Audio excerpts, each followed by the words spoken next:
um pouquinho sobre a área, tá? Essas são basicamente os modos como você consegue trabalhar no mercado financeiro. Você consegue trabalhar por empresas, por bancos, por corretoras ou de forma autônoma, tá? Legal, mas onde você vai? Nas empresas você consegue trabalhar na parte financeira, parte de controladoria, controle de custos, bancos na área de análise, área de captação de clientes, é onde vocês conseguem trabalhar, corretoras também, igual a banco, ou como autônomo, como um consultor, tá? Legal. Quem aqui pensa que o mercado financeiro é isso aqui?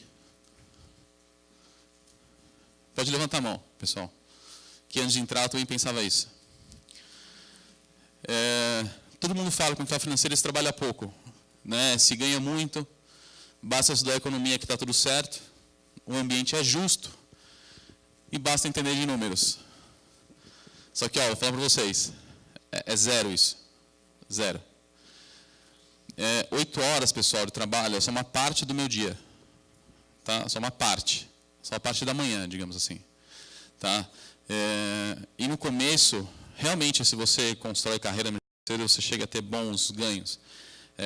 Mas no começo, você paga para trabalhar.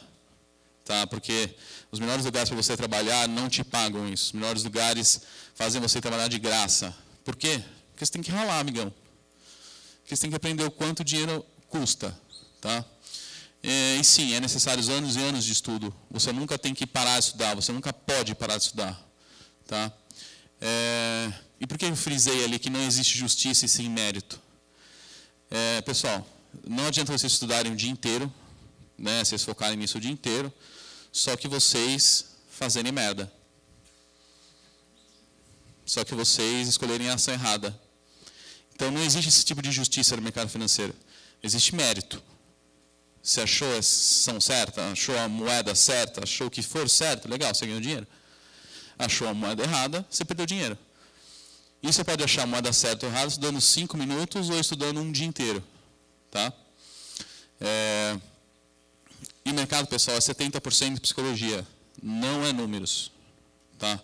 Lembrando que quem faz mercado financeiro? Quem faz mercado de ações? São pessoas. As pessoas são racionais? Quem aqui é racional? Ninguém.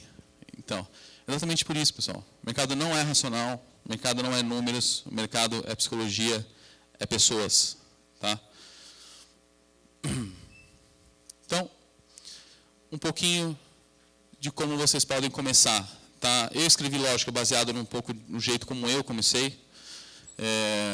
Comecei indo em palestras, depois fui frequentando cursos, livros. Esses são os 3 primeiros livros que eu li, tá, pessoal? Então, não é do nada que está aí, não.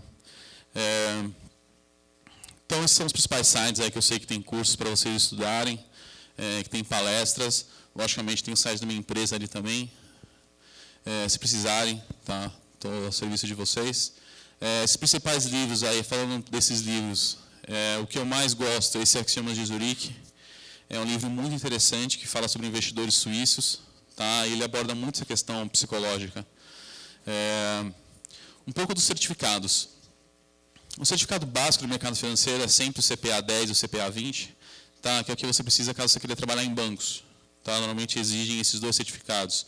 O certificado de AI, que foi o que eu tirei no primeiro momento, como eu falei, é o certificado para você trabalhar na mesa, para você trabalhar como corretor de ações, corretor de investimentos. Tá? O de analista, você trabalha analisando investimentos, você analisa carteiras, você constitui carteiras. Tá? O seu trabalho é esse. Você não lida diretamente com investidores. Consultor de investimentos, é um trabalho em que você é pago por job.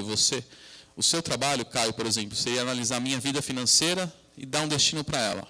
Ponto. Aonde eu vou fazer, o que eu vou fazer, não é mais problema seu. Tá? Esse é o trabalho de um consultor financeiro.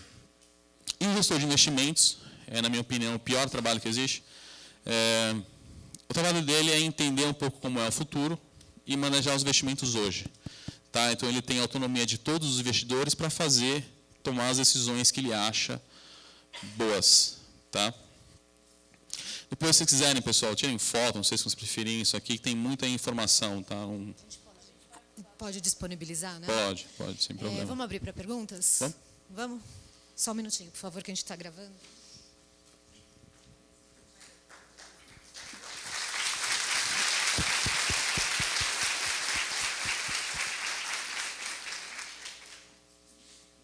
Com a criptomoeda, boneco, você conhece o boneco, né? Como é feito o boneco no sistema financeiro? Que tipo de boneco você está falando? Quando você, através de várias pessoas, você começa a decide, vamos levantar o preço, tá? Tá. Então você faz operações casadas, tá? Atuando como se fosse dealers. Conhece o sistema de dealer do mercado financeiro, tá? Você atua como se fosse dealer, levantando o preço da moeda, fazendo com que haja um interesse. E num determinado momento você começa a sair. Como evitar esse boneco? Não tem como evitar. Nem no mercado financeiro, nem em criptomoedas, em nenhum lugar. Tá. Oi, sou o Valdemar. Oi, Valdemar. Sobre criptomoedas também. A rastreabilidade que você falou que é difícil, né, por ser uma moeda digital. É impossível. Sim, mas, por exemplo, aqui no Brasil, até onde eu sei, eu preciso me identificar numa casa de câmbio que opere com criptomoedas. E isso não seria rastreável pelo governo? Enfim, você tem que declarar isso? Eu não sei falar do Brasil. Na verdade, no Brasil, você tem que declarar, sim, se você tem investimento em criptomoedas. E dessa forma que você disse, como você tem que comprar por uma exchange brasileira, você tem que mandar dinheiro por banco, eles conseguem rastrear por dedução. De forma indireta, entendeu? Mas a verdade é que eles nunca vão saber o quanto exatamente você tem. Porque você pode ter enviado dinheiro para criptomoedas, mas você pode ter perdido tudo, entendeu? Ou pode ter ganho, sei lá, 10 vezes. Isso não tem como eles saberem. Tá? Isso depende mais de vocês terem a boa vontade de contar ou não para o governo. Bom, Yuri, eu gostaria de te perguntar, Sim. com relação ao Bitcoin, Sim. com relação ao contrato, porque muitas vezes você é convidado e pouco, a apresentação, estou te falando porque eu vi a apresentação, não só por uma pessoa, mas eu quis saber um pouco do contrato. E quando você lê este contrato, você não encontra base, até porque todas as suas cláusulas, e é muito importante que as pessoas peçam, né, o contrato, você vai notar aí sim o risco. Você então, diz o contrato... O contrato do Bitcoin, o contrato de O mineração. código base do Bitcoin. Exatamente. Tá. Né, você tem a apresentação maravilhosa. Concordo com você quando nós temos o fator emocional, todo mundo gosta, né, do dinheiro, quer envolver, mas tem um lado racional que a gente precisa ter. É pegar esse contrato. Exatamente. E ler. Sim. Porque quando você vê que as cláusulas não batem com o nosso sistema jurídico, aí você vê o risco, né? Porque em qualquer negócio simples, 8% que nós temos é o risco jurídico. Então, quando você não vê, você também está colocando ou depositando 8% juridicamente naquele negócio que você não viu. Então, é muita emoção, é lindo, mas o sistema, quando você traz, é impossível não ver que aquele sistema ele tem toda uma característica jurídica de pirâmide. Certo? Então, é bom que as pessoas leiam. A única coisa que eu entendo que normalmente é o que se diz que brasileiro não lê, né? E isso é importante ler esse conteúdo, ou que a pessoa não entenda, procurar efetivamente alguém para ver o risco que é, porque nem a sua forma de contrato não é. Se você for buscar todas as regras dele, não é. Você está completamente correta. Todos mesmo têm que ler, estudar sobre o assunto, entender. Era só mais para... A parte que eu discordo não é nenhuma questão de opinião. Porque realmente não é. Pirâmide é uma coisa que se encavala uma coisa na outra. Então, seria como se fosse gerado Bitcoin em cima de Bitcoin. O Bitcoin não é gerado em cima de Bitcoin. É gerado Bitcoin em cima do nada, em cima de códigos matemáticos. E só isso por si só já não é pirâmide. Mas e o código que é da direita e da esquerda? Eu não quero ampliar isso, né, porque a apresentação ela levou 45 minutos, eu contei, porque tudo que eu faço é um investimento, Então, Legal. quando você está aqui, 1 hora é de investimento, quando você está 45 minutos é de investimento, né? Então, isso, quando eu vi até o final, os valores, etc., eu falei, então, nós vamos fazer essa prática aqui, para quem estava me apresentando. Eu falei, o que é isso aqui? Me expõe. É bem aquela história que, às vezes, as pessoas acham que é uma forma, assim, como que é? Desenha para eu entender. Exatamente o que eu pedi. Eu falei, desenha para eu poder entender isso, na mesa. Falei, desenha para eu aprender. O que você está vendo aqui? Desse que você está me mostrando. Aonde que eu vou chegar? Não importa que é de Harvard, eu quero entender aqui. O que é isso aqui dentro da legislação? Ele não conseguiu me explicar. Eu estou esperando Então, a explicação dele e do dono até hoje. Seu nome, perdão. Ronilda. Ronilda. Não é porque não tem na legislação que é pirâmide, Ronilda. Muitas coisas iniciam antes de estar na legislação. Aliás, tudo é iniciado antes de estar na legislação. Depois, se quiser, eu sento contigo e debato com você sobre todo esse tema. Tá? Dúvidas? Tá, desculpa, é que eu ouvi o retorno, me confundi. Então, só esclarecer uma coisa. O livro, o blockchain, ele registra, assim, tipo, origem e destino das coisas. O problema é que não existe nada que atrela o endereço a uma pessoa, né? Tanto que, normalmente, as casas de câmbio, elas têm várias etapas de verificação de identidade, justamente para eles terem esse tipo de controle para... para impedir lavagem de dinheiro e vários outros tipos de... Mas mesmo assim não legais. consegue. Porque quando você vai no blockchain, você vê que a sua transação ela é toda encriptada. Então, né? o que na verdade... Então, tanto a sua conta quanto a conta da outra pessoa é encriptada e a transação é encriptada. Isso você só vai conseguir ler se você já souber a da outra pessoa. É que é encriptado em nível de transporte, entendeu? Eles utilizam um sistema de existem 2 tipos de criptografia, uma de verificação de integridade e outra de verificação dos dados. A de verificação de integridade, ela é livre para todo mundo verificar. E você consegue autenticar a transação de tal carteira foi para tal carteira. E você consegue até saber os valores. O problema é que você não sabe quem é tal carteira e quem é tal carteira. Então, exatamente. Esse que é o problema. Porque E o que acontece é que as casas de câmbio... se você leu isso, você sabe reverso. que no Bitcoin você tem a chave pública e a privada. Sim. Isso tudo que é verificado são chaves públicas. Sim. É isso que é soltado no blockchain. Você não sabe a identidade de ninguém, porque para você saber, você precisa ter a chave privada de cada pessoa ali. Sim. Na verdade, o que você precisa saber é a chave pública. A única coisa é que não existe nenhuma ligação da carteira TAUS à carteira TAUS. Não. Ou melhor, da carteira TAUS ao indivíduo X. Não tem. Então, eu posso ter 20 mil carteiras e fazer 20 mil transações e ninguém Pode. vai ligar ela a mim. Pode. Quem faz isso são as casas de câmbio. Era só esclarecer um pouco. Não, essa parte técnica. você pode fazer. Eu sei, mas o que eu estou falando é o seguinte.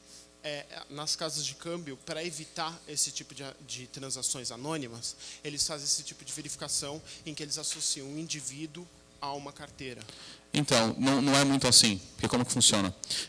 As casas de câmbio vamos tratar como exchanges, porque é como é falado nesse mundo. Tá? Porque aqui no Brasil já são 6 exchanges. Sim.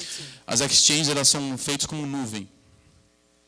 Então, quando você compra essas bitcoins na exchange, vamos dizer, umas que tem por aí, a Foxbit ou o mercado Bitcoin, seus bitcoins, se você não transfere para nenhum lugar, eles ficam na exchange, na carteira da exchange. Fica na carteira deles, e daí se você Então, faz eles não conseguem nem linkar com a sua carteira específica, não é a sua específica, porque os seus bitcoins estão na carteira da exchange.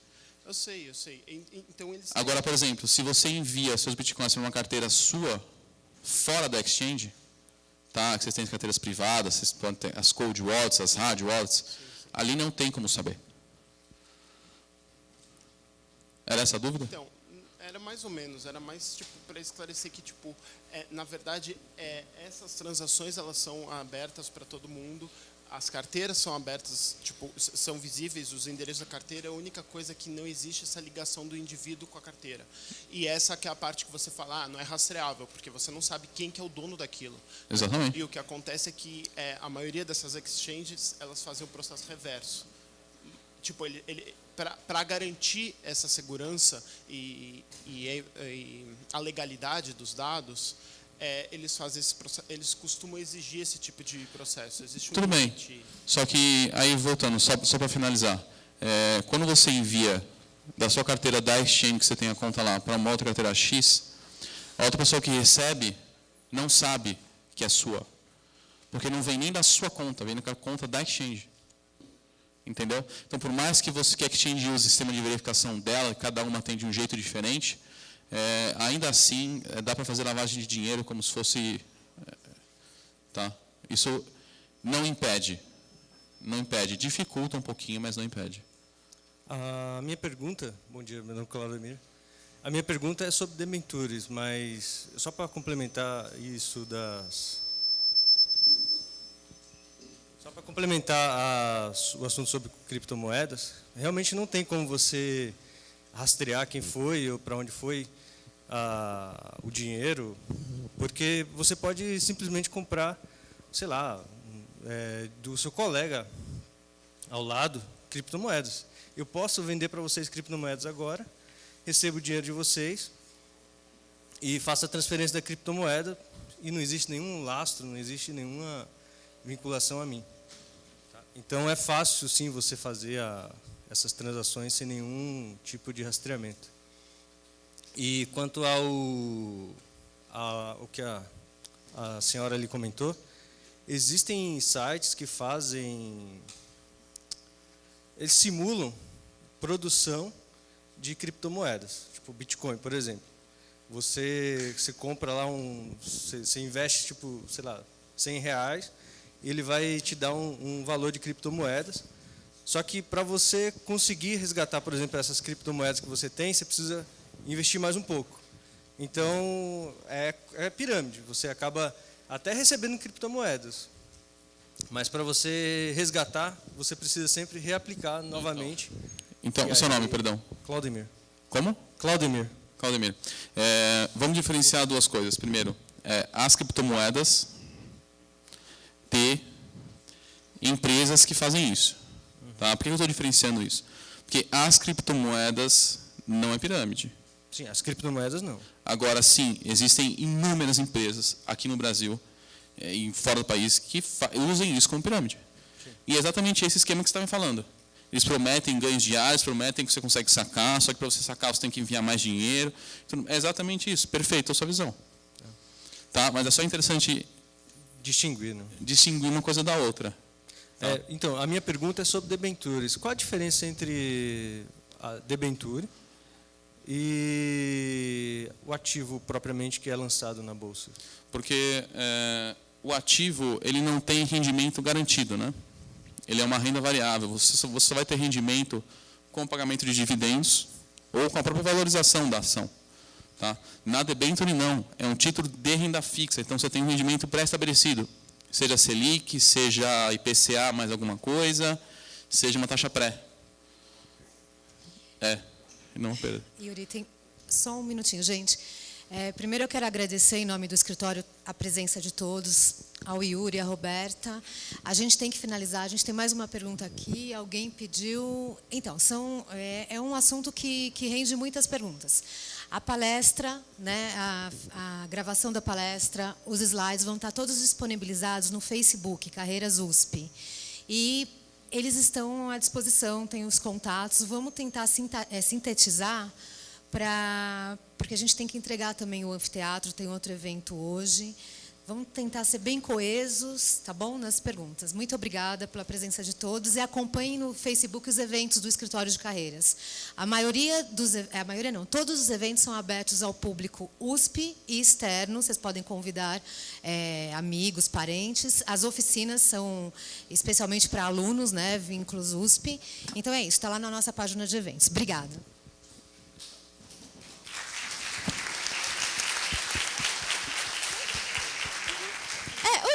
Uma dúvida sobre IR. Quando eu invisto por meio de uma corretora, ela vai me mandar aquele demonstrativo que nem banco manda no começo de fevereiro? Ou eu que tenho que acompanhar e fazer as minhas planilhas?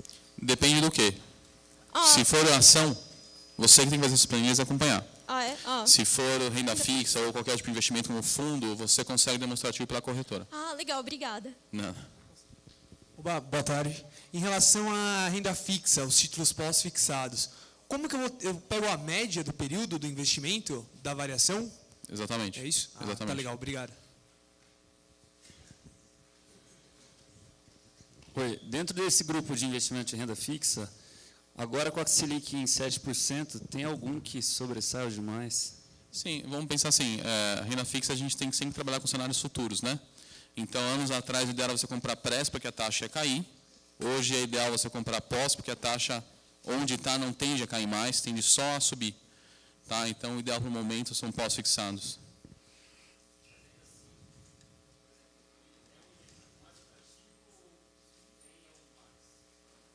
Não, dos que tem, não é o mais atrativo, não, é o ideal para o momento. Tá? Não tem investimento que é sempre o mais atrativo, não. É o que é ideal para a hora. Tá? Boa tarde, Yuri. Meu nome é Henrique e eu estou pensando em trabalhar no mercado financeiro. Legal. E você que está atuando no mercado eu ouço o pessoal que está estagiando e tal. Eu trabalho no middle office, no back office. O que quer dizer mais ou menos isso? É a sua área de atuação, na verdade, né? Você tem sempre se atua por mesas, e esse back office, middle office ou front office é sempre as mesas. O back office é mais aquela pessoa que cuida da consolidação das informações do banco, tá? Em linguajar. É a pessoa que só se ferra, tá? Ele entra às 5 horas da manhã, sai meia-noite. O middle office é aquela pessoa que fica mais no contato com o cliente. Então, ele lida com o cliente propriamente dito. E o front office é aquela pessoa que envia as ordens, é aquela pessoa que coleta as ordens dos clientes e envia para o mercado. Tá? Essa é a diferença entre todos. Oi, meu nome é Rinaldo.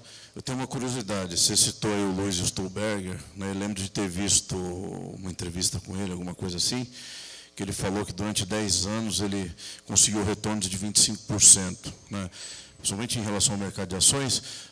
O que você acha disso? Você não acha que isso é pura técnica? Ou, digamos assim, depois do tempo que o cara já é um gestor, ele tem uma rede de relacionamentos tão boa que uma parte daquilo se confunde com insider trading? Então, vamos tratar só no caso do Luiz Stuhlberger. Lógico que insider trading tem, você tem gestores que utilizam disso, obviamente, mas falando só do Luiz Stuhlberger, não, isso é pura técnica dele, é puro conhecimento. Ele é gestor que ele cuida de um fundo de 30 bi, hoje, já faz alguns anos. Um fundo de 30 bi não consegue sair de um ativo e entrar para o outro de acordo com pequenas notícias, entendeu? Então, por isso que ele sempre lida com grandes fatos macroeconômicos, que é a grande qualidade dele. Tá? Então, para ele atingir isso, ele é realmente muito fora da curva. Opa, boa tarde, Yuri. Primeiro, obrigado pela apresentação, foi muito boa. Eu estou com uma dúvida, eu queria saber se você realmente não tem um banco e como que você faz para gerir seu dinheiro? Como você guarda? Então, eu tenho quase tudo que eu tenho em Bitcoin, respondendo a pergunta. Aí, quando eu preciso sacar, eu mando para minha conta, para a exchange aqui, e saco em Bitcoin. Saco em dinheiro. Né? Você tem hoje exchanges que você consegue sacar já em caixa eletrônico. Então, é mais fácil. Boa tarde, meu nome é Drauzio. Eu só queria fazer uma pergunta sobre o investimento em ações. Qual é o valor mínimo em reais que o senhor acha que é indispensável para começar bem no mercado de ações? Então, não tem valor mínimo, né? Existe o quanto você consegue arriscar, né? O quanto percentual do seu global de investimento você consegue ter de risco. Isso é o que existe, tá? Mas você não consegue comprar menos do que uma ação. Então, você tem que ver quanto custa aquela ação e o quanto vale a pena você comprar só uma ou 10, enfim. Tem que ver o quanto você está disposto a arriscar. Então, não tem valor mínimo. Tá? Então, tem lote fechado, só que você consegue mesmo assim comprar uma só. Tem lote fracionário também. Então, às vezes tem ações que são muito caras, como antigamente era a Nossa Gênero e a Ambev, que era 100, 200 reais cada uma. Entendeu? Então, você consegue comprar um lote fracionário as ações. Tá? Oi, boa tarde. Você falou sobre exigir muito tempo, né? Mas não é possível, às vezes, a pessoa ter outra carreira e levar como obviamente. Secundário? Não, na verdade, sim, você ter investimentos, você estudar os investimentos, você tem que fazer dependente do que vocês trabalham. Tá? Isso é um trabalho junto com o trabalho de vocês, porque é isso que vai dar aquele fôlego para vocês lá na frente pararem de trabalhar. Tá? Se vocês investirem bem em dinheiro hoje, em vez de vocês trabalharem até os 60, vocês trabalham até os 50, até os 55. Tá? O que muda de você ter tempo ou não é o que você pode mexer ou não. Então, por exemplo, você tem ações. Isso se você tem tempo, você consegue operar sozinho ações. Se você não tem, é melhor delegar para um gestor. Entendeu? É melhor segurar o título Tesouro Direto até o vencimento ou, dependendo da situação, então, liquidar depende do tipo de título que você tem e do momento. Depende de muitos fatores. Tá? É a última? Tá. Você poderia falar um pouco sobre como que é esse processo de você sacar o dinheiro da criptomoeda diante desse cenário de não regulamento e como que trabalharia assim com questão de imposto de renda? Então, o pessoal do imposto de renda não gosta muito de mim, tem essa ideia. Mas é muito simples, porque você tem casas de câmbio hoje que fornecem máquinas para você sacar dinheiro vindo de Bitcoin. Então, você envia dinheiro para aquela máquina de saque, e aquela máquina demora no mínimo uns 10 minutos para você fazer todo o procedimento de verificação. Ele verifica e te dá o dinheiro.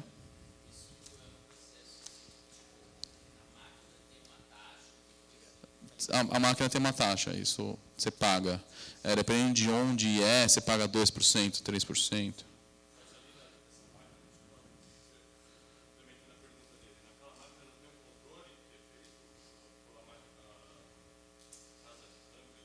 Não. Porque você envia bitcoins. Você não tem que ter, você não tem nenhuma espécie de controle ali.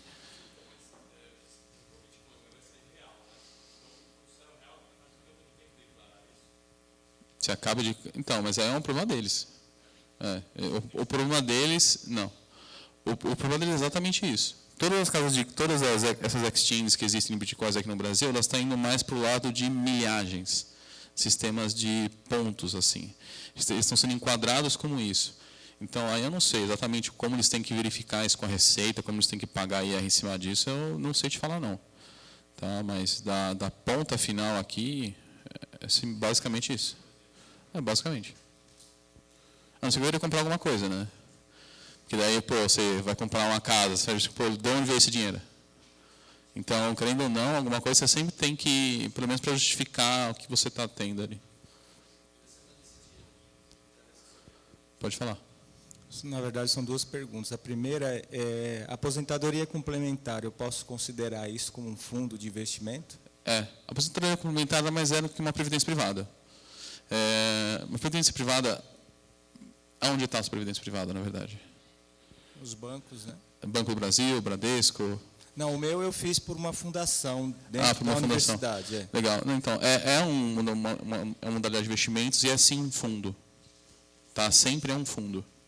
E recentemente eu recebi informações sobre essa, eu não sei se eu posso falar que é uma agência de investimentos, a Empíricos, não sei se você conhece, eu gostaria de saber o que você tem a dizer sobre essas pessoas que trabalham lá. Porque eu andei buscando algumas informações e eu não me senti seguro de ver ali, por exemplo, 300% de rendimento. E como eu não sou da área, então... Quem acompanhou a notícia ontem para hoje? Então a Empíricos ela vai ter que ficar 30 dias sem divulgar nenhum tipo de análise, por conta exatamente disso. Existem dois lados da Empíricos, tá? Eu vou tentar ser o mais em cima do muro possível, sem falar um pouco a minha opinião, que vai ser muitos palavrões. Então, você tem a parte de análise deles que é realmente boa, que tem coisas boas ali dentro. Agora eles forçam muito nessa questão do marketing. Forçam demais. E o marketing, muitas vezes, ele vem para os relatórios deles. Entendeu? Então, você vê que tem relatórios que vendem a rodo e que são péssimos. A grande maioria, na verdade. Entendeu? E são péssimos. Só que eles vendem muito porque marketing. Entendeu? E esse marketing agressivo deles, que promete rentabilidade, que fala que vai estourar bolha, que fala um monte de merda, é o que prejudica a casa e é o que faz a opinião ser ruim sobre eles. Entendeu? Então, tem esses dois pontos aí. Gente, vamos terminar. Anotem, a gente vai disponibilizar. E muito obrigada pela presença, tá bom? Obrigada, Yuri.